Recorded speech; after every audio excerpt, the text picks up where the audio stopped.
na-mention niyo po kanina, may scuffle daw po nangyari between sa JV and Jinggoy Camp last week sa Legazpi. Yes, oo, sa Legazpi ka. Nakausap niyo na sila. Yes, oo. Ah.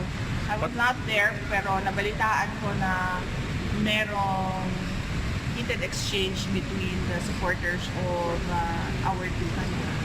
Nakausap niyo na sila. Nakausap niyo na po both camps. Wala pa naman, pero si Senator Jinggoy, he apologized and I said, okay lang yan.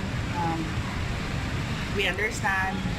Medyo meron talagang ganyan na darating na ganyan na situation, especially that sinasabi nga natin na hindi mo kasundo yung kapatid. But, as I said, sinabi ko, iulit ko sa kanya, darating din ng panahon, hindi natin alam kung kailan, Diyos lang makakasagot, magkakaayos din yan.